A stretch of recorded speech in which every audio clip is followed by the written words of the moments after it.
Ebya General Muhoozi okubeera nga alekulidde amagye ensonga eri emabega w'ekyo yino njikuleetedde Faridah nakazibwe ne Bruno nabo basazeewo ekituufu sibireseeyo ffeffe bussi naye amawulire nga muleeseeko ogenda kwewuunya w'otegeera bino omukyala Karol kasita naye munnaye naye sigenda mulekayo ku mulundi guno gwennyini n'amawulire amalala mangi ku bantu bo be weetaga okumanyako ebigenda maaso mu bulamu bwabwe nabyo mbikuleetedde wano ku Clarity Source 256 nenkwaniriza gwe omulungi nenkwebaza okubeera ng'okyekumidde wano nenkugamba gwe yayakategatako you can be part of the Clarity Source family or subscribing onyiga ne notification bell video tuba tujiwa like ate munnaye nembeera nga nkusumululira amawulire go gembeera nkukuŋŋaanyiriza gwe omulungi munnange tugenda tandikira wali eri wa first son General Muhoozi Kaine Rugaba tubadde tuli awo munnange ng'omukulu agenda ku Twitter handle ye ng'agamba after the 28 years of my service in the military but I am happy to announce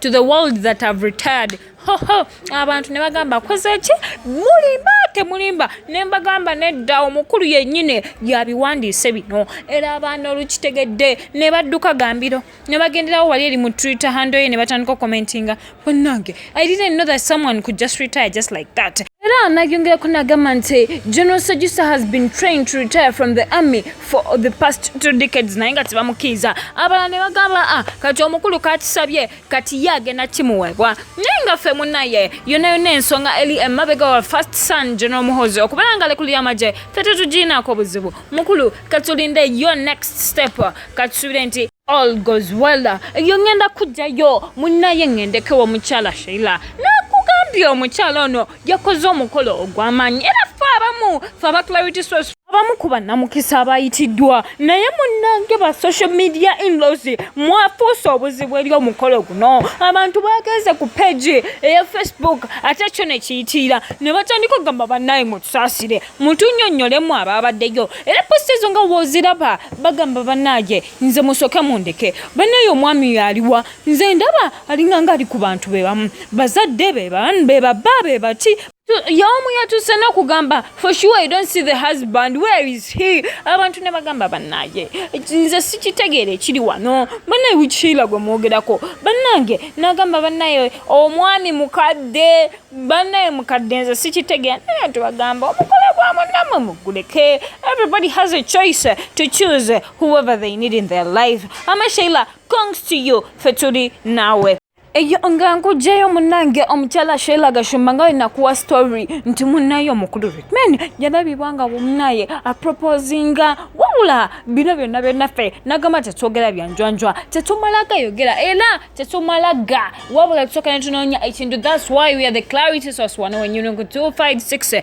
munnaye omukyala ono emabegako ng'abantu bagamba ali maziga bannanga afudde Rickman kuluna adduse naye Rickman yavuddeyo n'agamba nedda ekyo kibaawo ekiri nga mukirowooza the truth is going to come out ekyo omuntu alina obwongo abeera yakitegedde dda nagamba ebyo mugamba mbuna Sheila Gashumba is the boss lady in relationship omukyalo oyo ampe ekitiibwa nga nze bbaawe era asemuyinaako buzibu ate n'ebyo bye mugenda mwogera mwe ba social media in-laws mbu bannaye Sheila yebaka n'ono yebaka n'oli ne Rugawe yajja mu Uganda munnaye nagamba bannaye I found her in the media sosobola kumala gagamba aveemu ate n'ekyokulala I trust her and she trusts me that's the main point ya relationship era mwe bannaye ba social media in-laws bannaye mutuleke tunyumirwe bannaye mutwesonyiwe ebina omukulu Rickman yabyogedde anti omusasi waffe yamutuuseko n'amugamba ddala olowooza nagamba ffe mutwesonyiwe we are good and we are well atajja mukyala Precious Remy mukyala Binde mukyala Cocktail omubwati I'll repeat omubwati bannaye bwe twogera mu kaseera kano toyina kyomugamba byeyongedde okulumya buli mukazi ali eyo gwe yagambye gwobeera olina omwana wa Binde ng'olina ne DNA nga wa Binde wa Cocktail Binde ow'omukyala Precious Remy muleeta omwana amulabire ebyo ngo bizze ebbali yagambye kati kambalumize ddala anti yamugambye I love you with all your imperfections era munnange posti yo nga bw'ogiraba omukyalo oyo we yagikoze ng'alaga mmwe nze temulina kye mugamba Mr. Cocktail is my everything ate n'ekyokulala tetulina gye tulaga temulina kye mutugamba era nayongera n'okuba nga akolera ddala kiki yatugamba omusajja mubeere ku ttaya tomuta kubanga abaana bagala okusena cocktail temwina gye mumutwala. Mama Remy, enjoy. Ate wamukyala Farida Nakazibwe n'omwami Bruno K. Bambi, I want to first thank these two. Farida Nakazibwe, thank you so much. Okuberanga, you have a good heart. Eri omwana Briella. Omwana Briella nsubira fena tumanyi. Kwa kati media,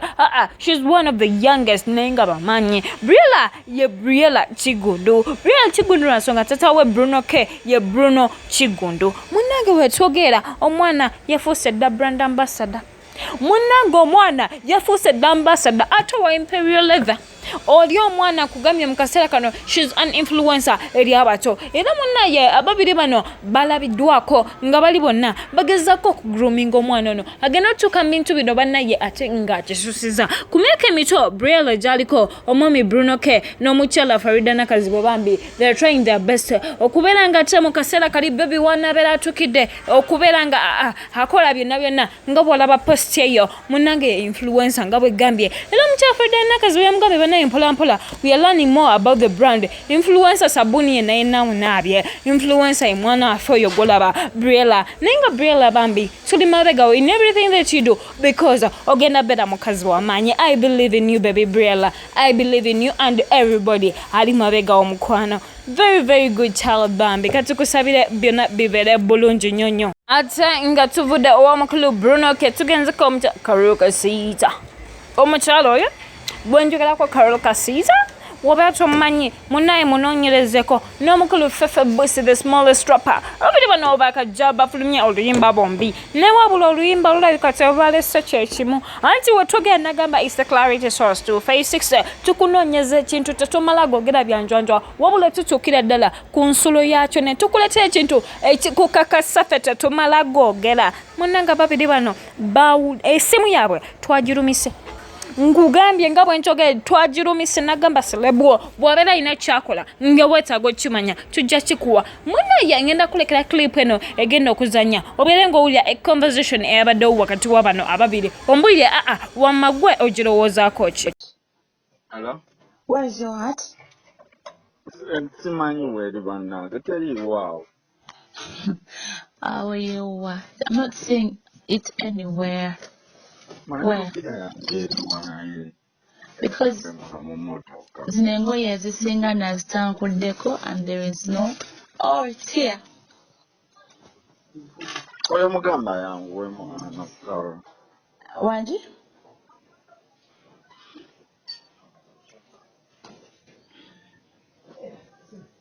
Babe.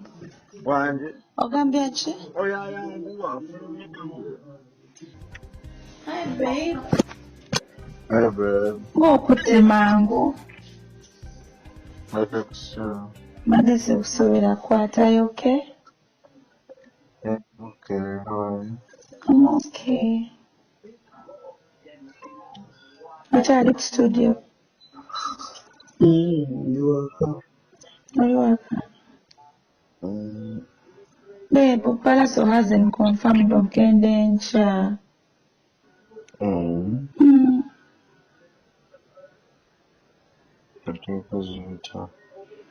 no, but what you want to feel out of place? I think. See the charm but he's not picking her calls or something like that.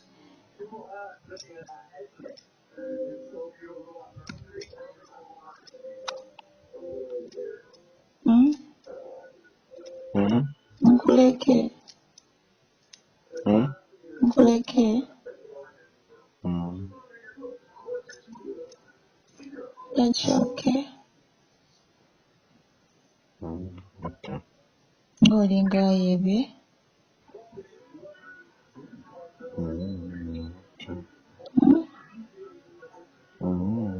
Nakamala kachopacking ebintu byange sitene bakeyo.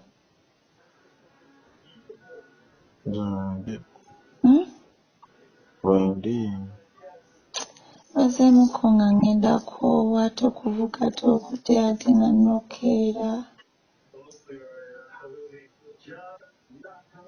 It's okay. It's okay. Naye ndudde okulaba kwake naye nga sikulabyeko. Kundaba. I'm going to miss you, babe.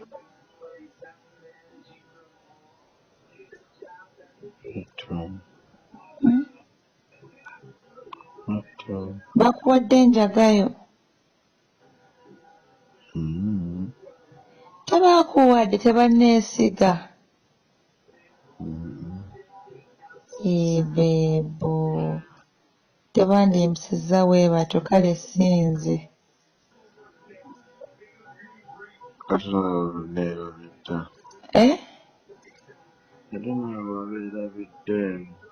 Nabeerabidde?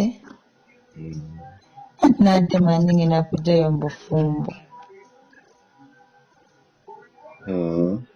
Si kye kyabaddewo? Nemaze okuzonga nenzija wakaleeti nempaakinga ebintu naakamala nkooye n'omutwe gunnuma naye nga agenda mu exam kyokka nina kuba ngenda kukyakala.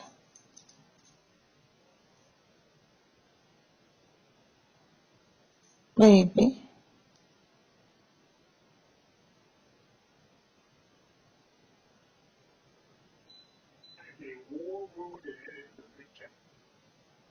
babe, madde nkuluuzinze. Hey, I want to call you in the morning. Ojja kuba weebaze. God, I think I'll talk to you makatike kkubo. I'll be on my way. Babe. Mbona omutwalo gw'omugambye wagutaddewa? Guli mu mmotoka, driver's seat.